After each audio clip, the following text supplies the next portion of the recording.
I poured my life savings into my son's wedding, hoping it would mend our broken bond. But on the day he married, his new wife shrieked insults at me, accusing me of trying to control him, and my son stood by, silent, then asked me to leave. What they didn't know was that I had one last bill to pay, and it wasn't theirs. Before we jump back in, don't forget to subscribe while you're listening, and let us know in the comments where you're tuning in from. Now, take a breath and listen closely. This is my story. The silence in my home had become a tangible thing, a heavy shroud woven from years of unsaid words and unspoken goodbyes. My name is Eleanor Vance, 78, a widow for 15 years. My two-story Victorian in Cedar Creek, once alive with Arthur's booming laughter and David's childhood squeals, now echoed with only creaking floorboards and the refrigerator's hum. My knees ached, heralding rain, but the weather rarely mattered anymore.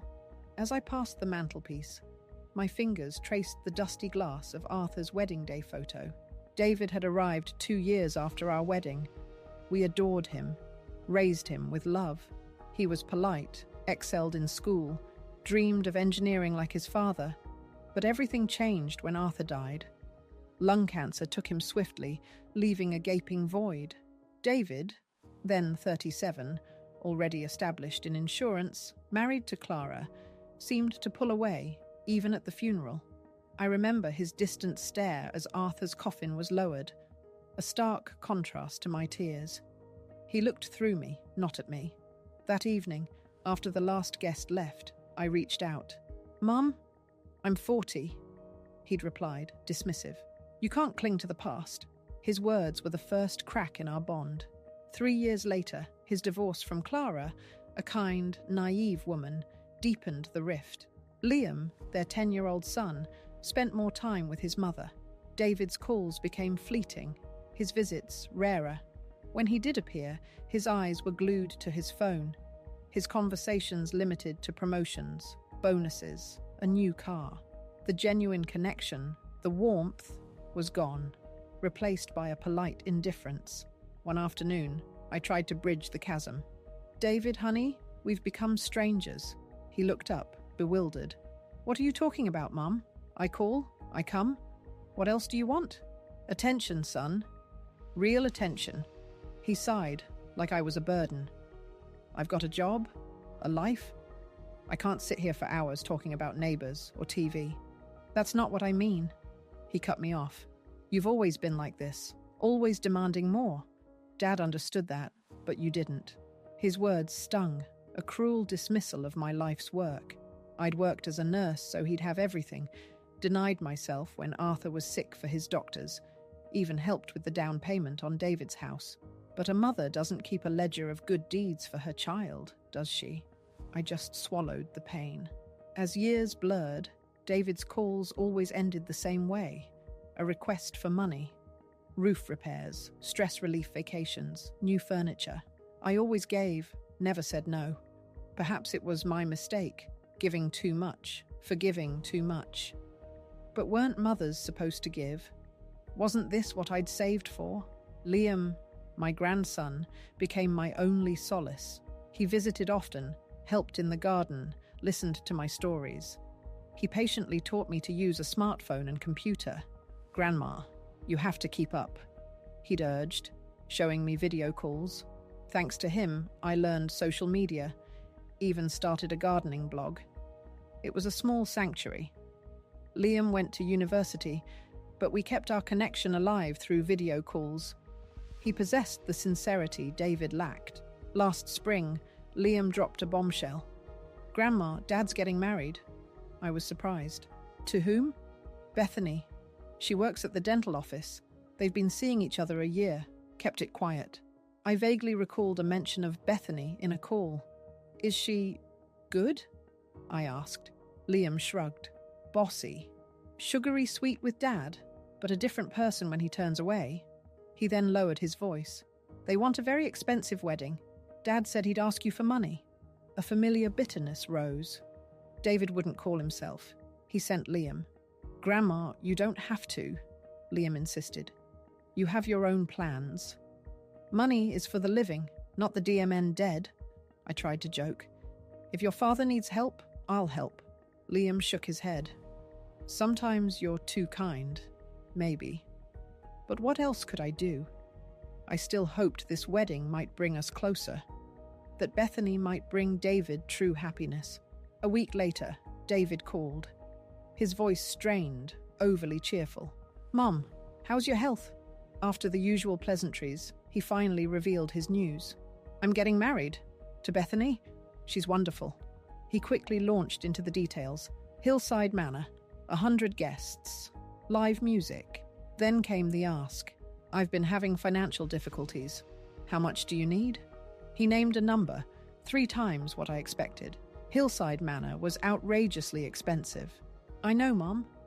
But Bethany deserves the best. It's a second wedding for her. But she wants to do it right. We both knew he wouldn't pay me back, just like he never had. But I said yes. Because he was my son. Because I hoped.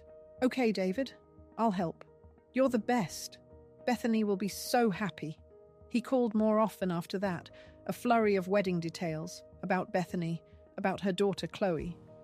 I told myself we were getting closer, even as I knew his interest was tied to my money. A month later, David brought Bethany to my house.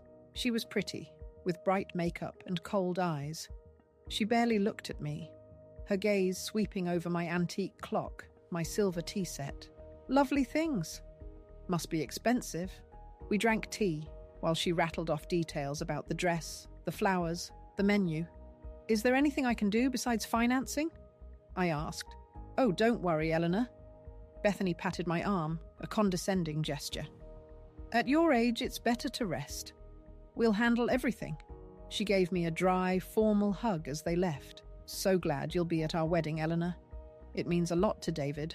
The subtle implications stung. I was being granted a favor to attend a wedding I was paying for. As I watched their car disappear, a dark premonition settled over me. This wedding, I feared, would bring no happiness. Liam called later, his voice laced with irony. "How was the meeting with your future daughter-in-law?" "She's energetic," I replied, avoiding judgment. "Be careful, Grandma. She knows how to charm when she wants something." "I have nothing but money to give her," I said. "It's not just money, Grandma." Liam's voice turned serious. "She wants to control everything around Dad, including you." "I'm too old for that," I joked. But deep down, a chilling realization took hold. Something had begun, a snowball rolling down a mountain, gaining unstoppable momentum. I was merely an observer, powerless. The phone rang again. David's name on the screen. I took a deep breath, pressing the answer button, utterly unaware that the true unraveling had only just begun. Have you ever felt the bitter sting of knowing you were being used, but unable to stop the tide of betrayal that was rising around you? The Hillside Manor loomed, grand and imposing, a monument to the extravagant wedding I was footing the bill for. My aching knees were a constant reminder of my 78 years. Yet I pushed through the stately entrance at 10 a.m., 2 hours early, hoping to simply help. David had called, his voice rushed and impatient, telling me Miss Potter was busy, that I shouldn't be late. I felt like a child, dismissed. Miss Potter, sharp and composed, met me in the lobby, surprised by my early arrival. She politely shooed me to the library, suggesting I rest.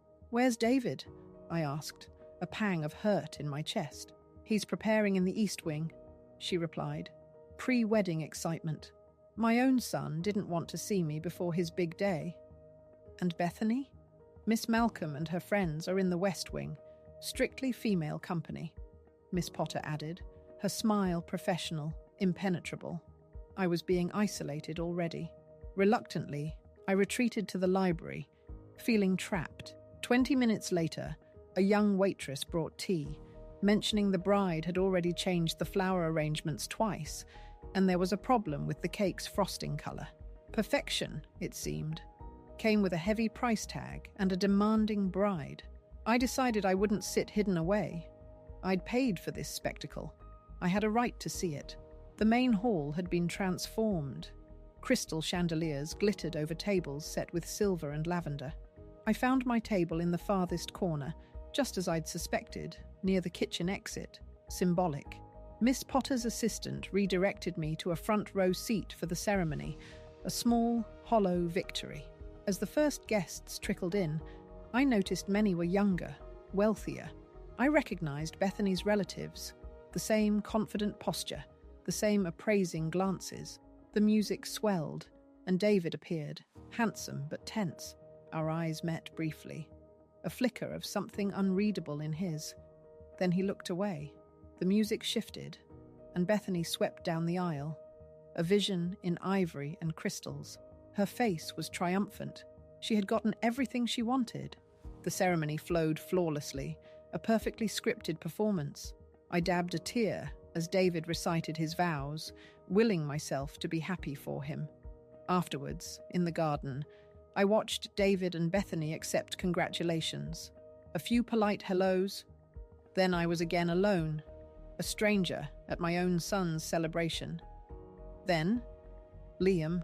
He rushed through the crowd, pulling me into a tight hug. "Finally found you, Grandma. You look stunning." He meant it, but his eyes quickly scanned the glittering crowd. "Have you met Bethany's relatives? They're by the fountain, like royalty." "No," I shrugged. "The newlyweds are busy." "Busy?" Liam snorted. "All Bethany does is pose for pictures. She could have taken a minute to introduce you." "Liam, please," I warned. "It's their day." He agreed to stay with me, but I sent him off to his friends.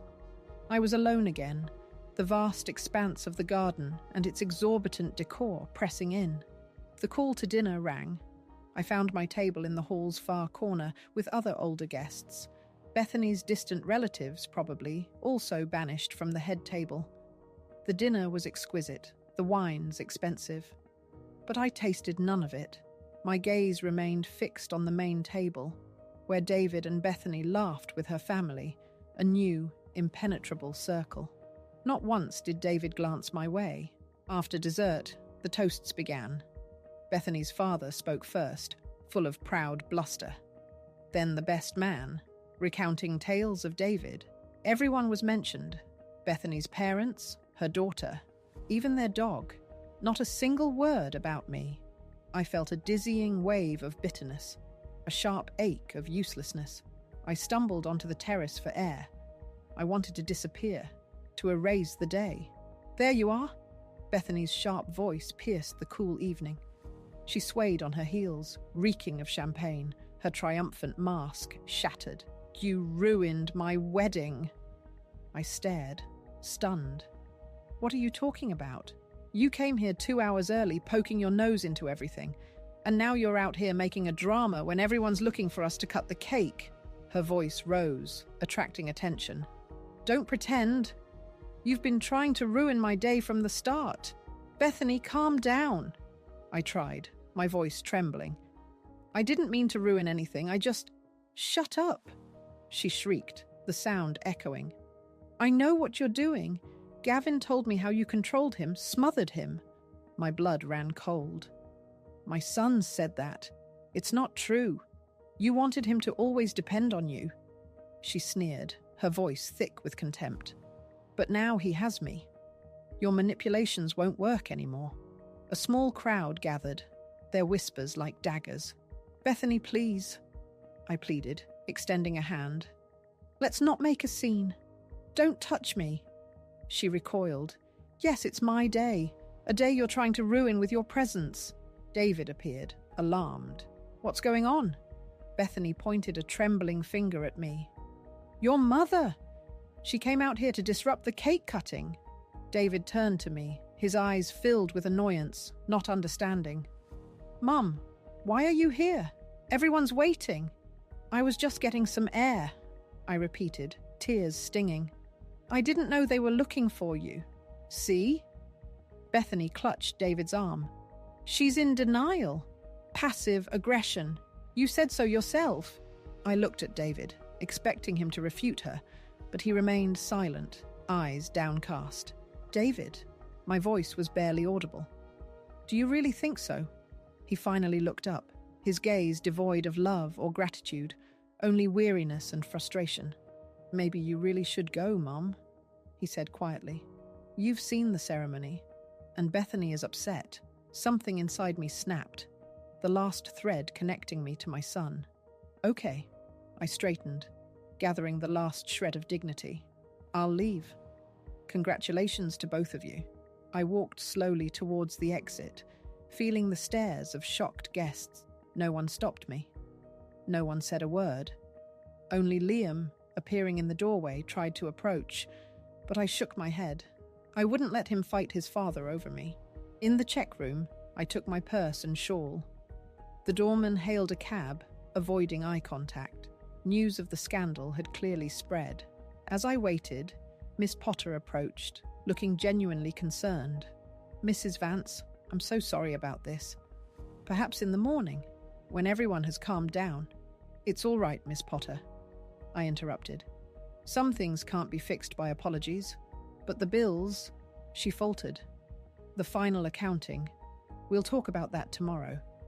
I smiled tiredly. Right now, I just wanted to go home. The cab arrived. As we drove away, I took one last look at the lighted windows of Hillside Manor. The festivities continued without me. The music, the laughter. It was as if I had never existed in David's life.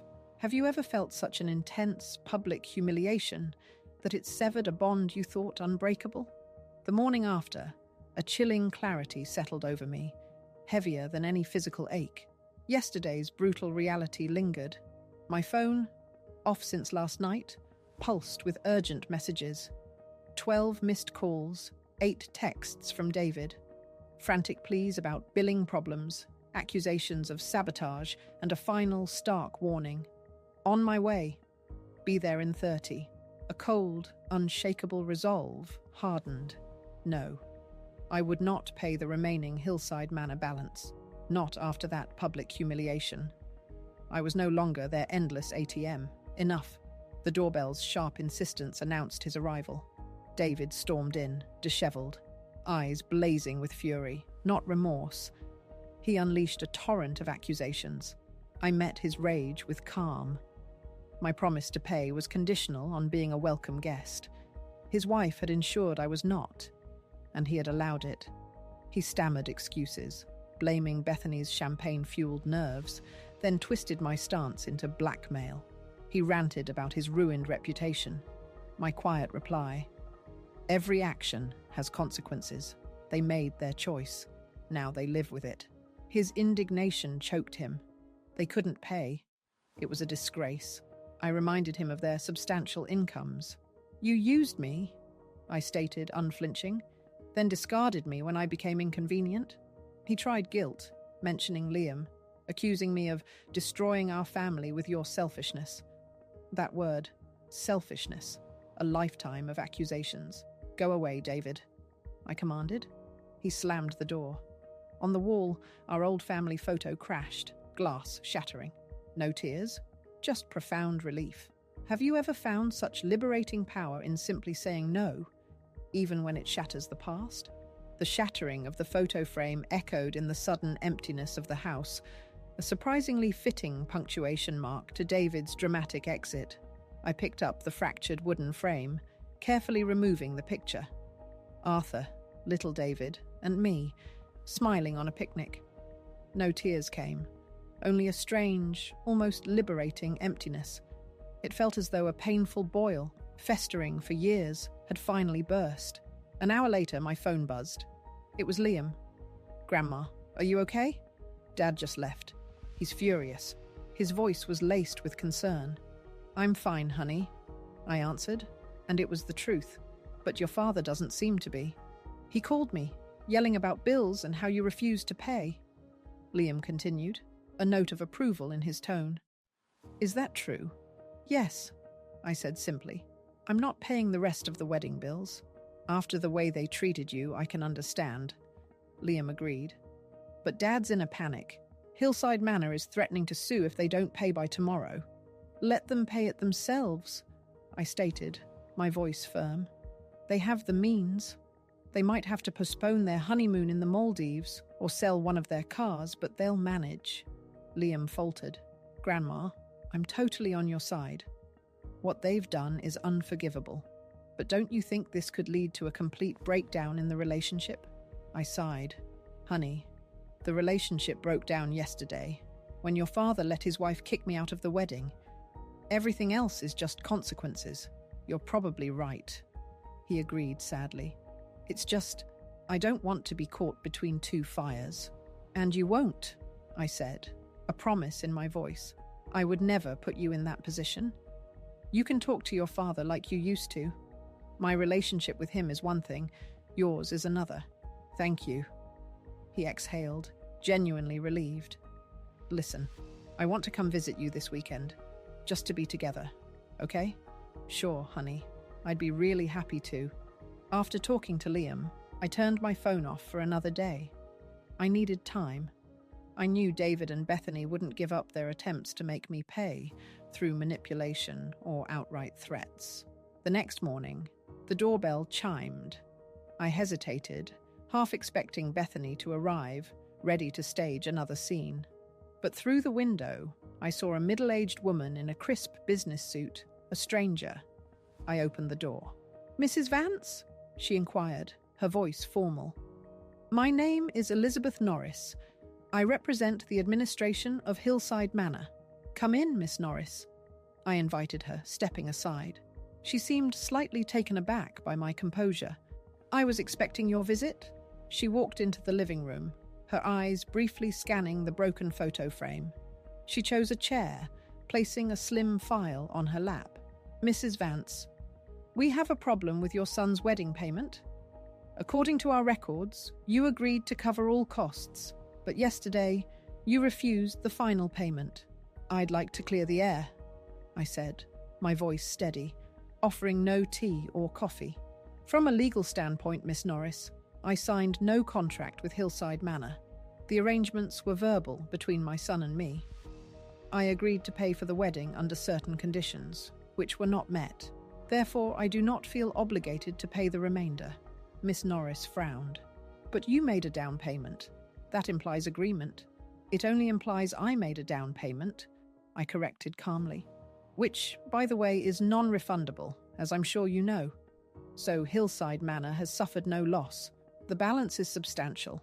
She opened the folder, revealing a daunting sum. Your son and his wife claim they can't pay it. That's their problem. I shrugged. They ordered the services, they got them. They should pay. Miss Not, what do you... Her face transformed, the last pretense crumbling. All right, she snapped. Let's not play games. Yes, I'm here for the money. Because your son, my husband, is desperate. We can't pay this amount. If we don't pay Hillside Manor, they'll sue us, and it'll ruin David's career. Is that what you want?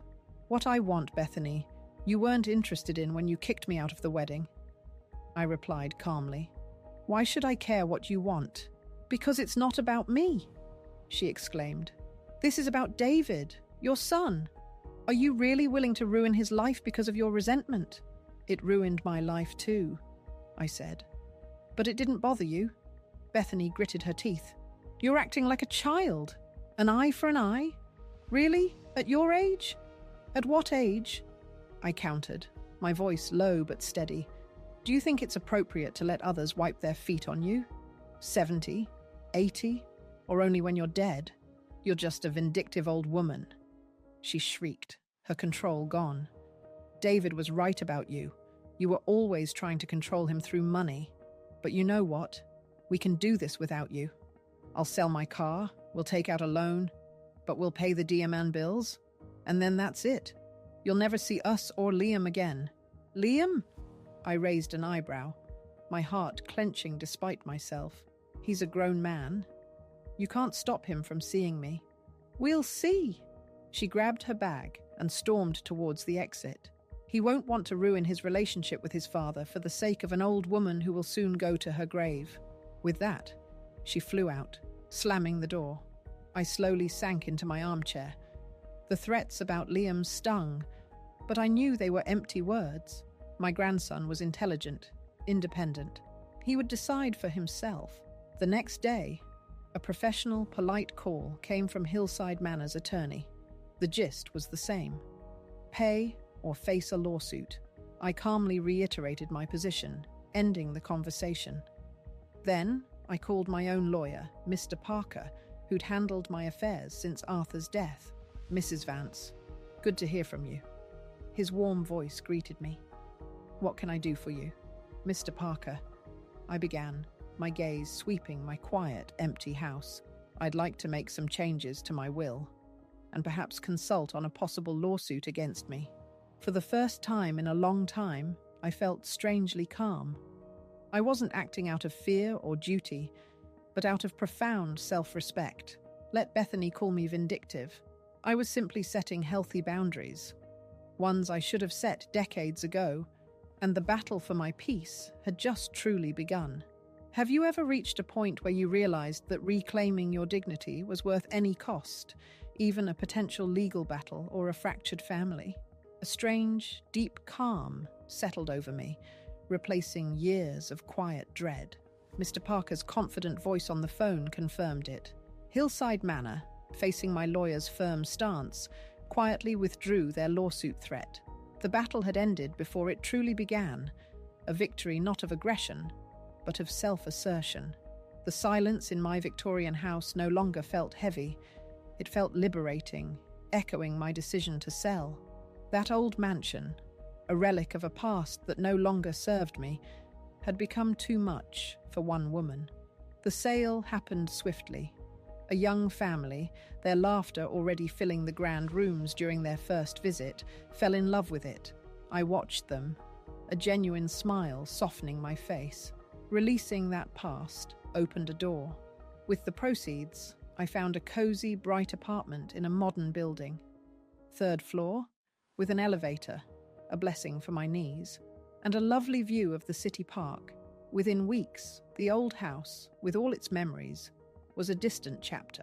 David and Bethany remained silent, their absence a stark quiet. Liam, however, remained my unwavering constant. He visited every weekend, helping me settle in, our conversations deeper, more genuine than ever before. "Grandma, you seem lighter," he observed, rearranging books. And he was right. I felt a profound sense of freedom.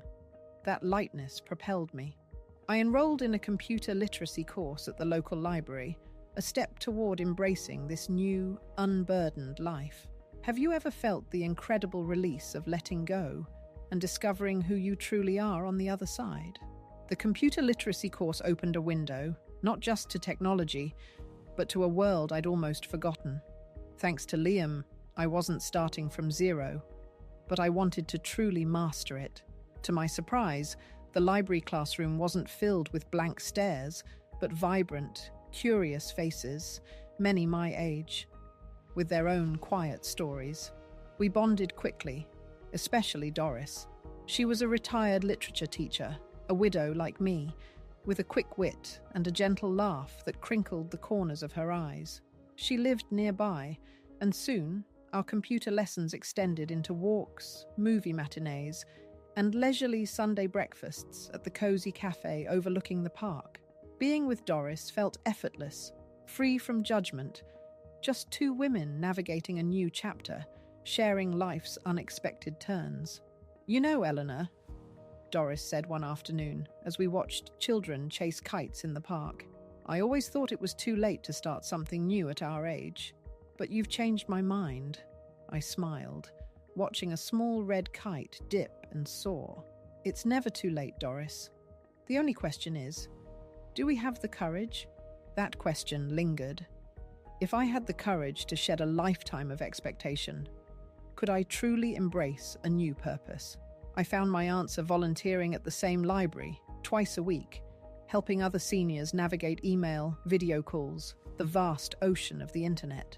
The joy in an 80-year-old woman's eyes as she sent her first email to a grandchild, or a 75-year-old man connecting with family overseas via Skype, was a profound reward. It made me feel useful, vital. My gardening blog, once a small sanctuary, blossomed unexpectedly. I'd transformed my balcony into a miniature floral haven, sharing urban gardening tips, Suddenly, my few dozen subscribers became hundreds, then thousands. "Grandma, you're a real internet star." Liam had chuckled, helping me set up more social media. "Soon you'll have more followers than I do." His pride was a gentle balm. One Tuesday, during a class, I noticed a new face, an older man with a neat grey beard and kind, attentive eyes. He sat in the last row, diligently following my explanations on email principles. After class, he approached me. "Eleanor Vance?" he asked, a hint of uncertainty in his voice. "That's you, isn't it?" I studied him, a faint memory stirring. "Yes. And you are?" "Robert Fleming." He smiled. "We worked together, Central Hospital. Cardiology department, Dr. Fleming." Recognition clicked. "Of course, Dr. Fleming, you've changed. Older, you mean?" He chuckled, a warm, resonant sound. 20 years is a long time. We talked. Robert had been widowed 3 years ago, recently moved to Cedar Creek to be near his daughter and grandchildren. He, too, was learning computers. "I've got email down," he said, "but social media's a mystery. So I came to your classes." He suggested tea at the cafe. We spent an hour reminiscing about old colleagues. "You've changed, Eleanor," he said, his gaze surprisingly direct. "Not just your looks. You're more confident. You used to be so quiet. Life teaches you a lot." I smiled. "Especially when you're 78. "I wouldn't say 78. He countered, a twinkle in his eye. "But 65, perhaps. You know, I always thought you were an attractive woman. But back then, we both had families, jobs." I felt a blush creep up my cheeks. "At 78? Who would have thought?" "Robert, you flatter me." "Not at all," he insisted, serious now. "I'm just saying what I think. Perhaps we should have dinner sometime. I know a good Italian restaurant nearby."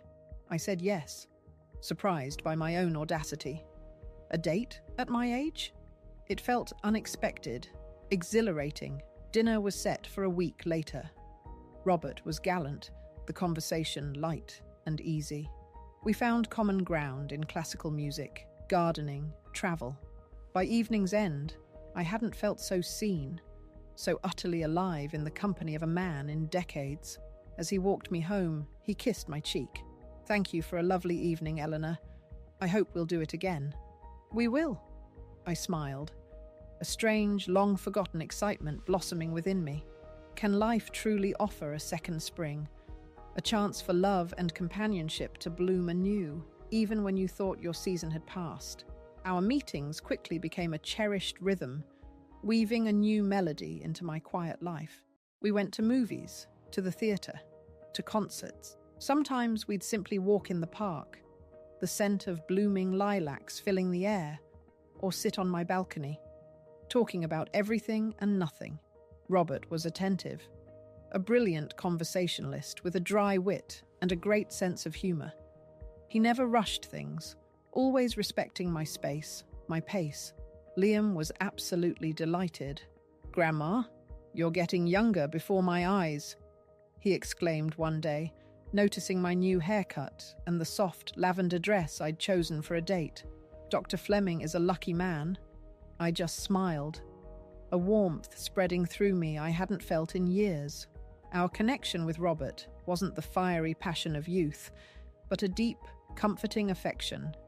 Two souls who'd lived long lives, now understanding the precious value of each shared moment. One crisp spring morning, exactly 6 months after David's wedding, Robert suggested a drive out of town. He'd rented a small car, an automatic, more comfortable for our age. We left early, the city just stirring to life, the day promising warmth and sunshine. Robert drove confidently, easing us out of Cedar Creek onto a scenic road that wound towards the coast. "Where are we going?" I asked, admiring the rolling green hills. "You'll see." He smiled, his eyes twinkling with a secret.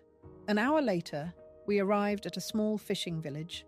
Narrow, winding streets, white houses with bright blue shutters, the invigorating smell of salt and sea in the air. It felt like another world, far removed from the city's hum. Robert parked in a small square, and helped me out of the car.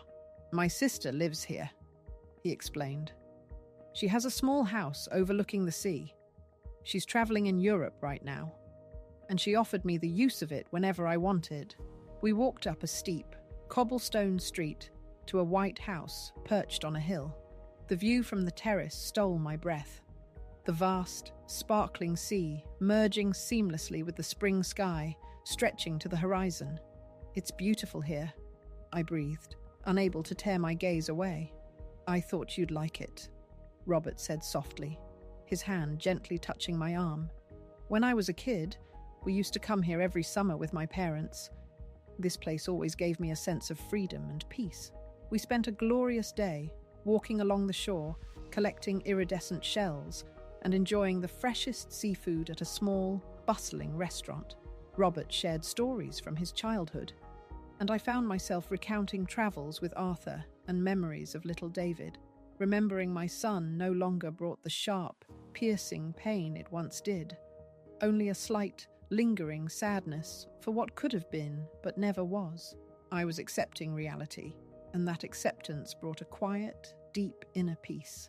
As evening painted the sky in hues of gold and purple, we sat on the terrace, sipping light wine, watching the sun slowly dip into the sea.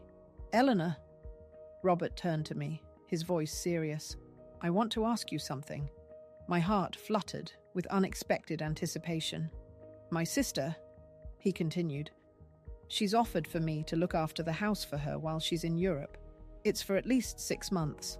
I was thinking, maybe you'd like to spend the summer here with me." I stared at him, trying to grasp the enormity of his suggestion. "You mean, move here?" "Not permanently," he clarified, a gentle smile gracing his lips. "Just for the summer. The climate is wonderful, the sea air. Your knees will feel better, and I'd truly enjoy your company. To spend a summer by the sea, away from the city's quiet routine, with a man who had become so dear to me. 6 months ago, I wouldn't have dared to even dream of such a bold step. But now, what about my apartment? What about volunteering?" I asked, my voice tinged with practical concern. "Your apartment can be closed for the summer," Robert reassured me. "And for volunteering, you could do online counseling. The internet here is excellent." I looked at the vast sea, at the vibrant sunset, then at Robert's kind, hopeful face, his warm grey beard. And suddenly I knew. I wanted this. I wanted new experiences, new impressions, new feelings. "Yes," I said simply, the word a soft exhalation of relief. "I'd like to spend the summer here." His smile, radiant, seemed to outshine the setting sun. "You make me happy, Eleanor." As the last rays of sunlight vanished beyond the horizon, I thought about how amazing life truly was.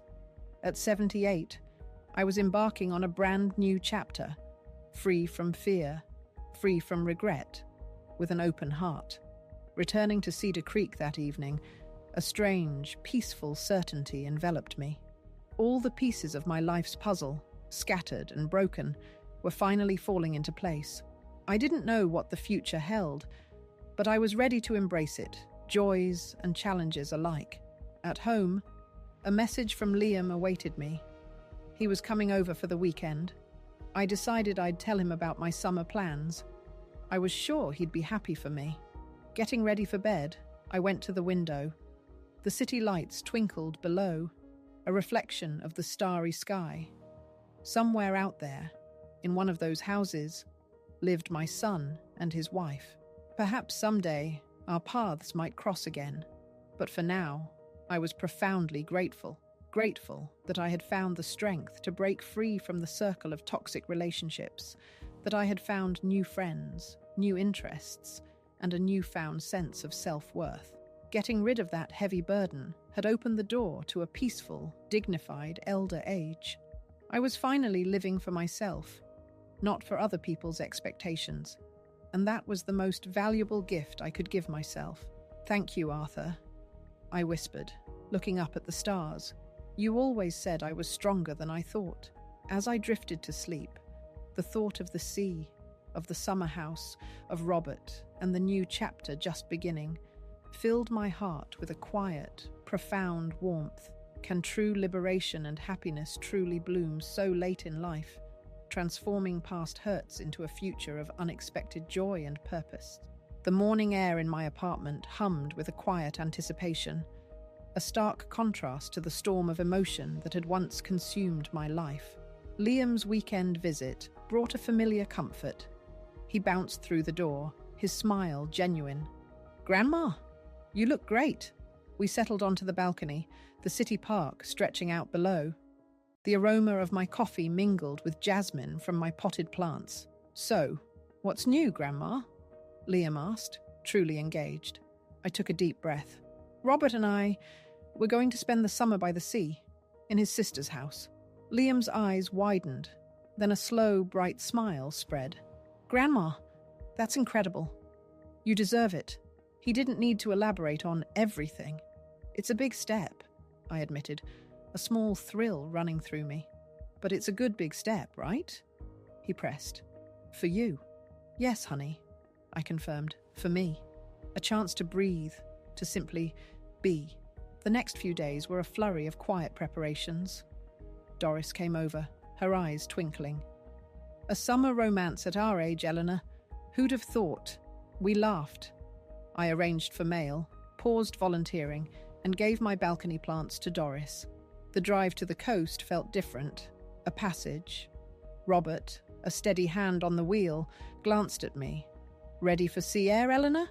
"More than ready, Robert," I replied, fixed on the winding road, the distant shimmer of the ocean. The white houses of the fishing village appeared, clinging to the hills. Salt and old wood filled the air. The summer house welcomed us. We walked onto the terrace, the vast ocean stretching endless before us. Robert put his arm around me. "Peaceful, isn't it?" he murmured. "More than I ever imagined," I confessed. We stood, listening to gulls and waves. Later, as the sun dipped, painting the sky, Robert spoke, his voice thoughtful. "It took courage, Eleanor, to walk away, to build something new." I looked at him. "It took something breaking inside me first, Robert. A realization I couldn't keep sacrificing myself. And now?" he asked softly. "Now," I began, my voice clear. "I finally understand that selfishness was just a word they used to control me. This is not selfish. This is living, truly living." He nodded. The past, David's words, Bethany's cruelty, it all faded, a distant echo. I was here, in this moment, with a kind man, forging a new path. This was my sunset, glorious, rich with self-acceptance, and the promise of a peaceful, dignified future. Have you ever found unexpected joy and freedom by finally putting yourself first, after years of putting others' needs before your own? Share your thoughts in the comments below. We love hearing your stories. And if you enjoyed Eleanor's journey, don't forget to like this video and subscribe for more uplifting narratives.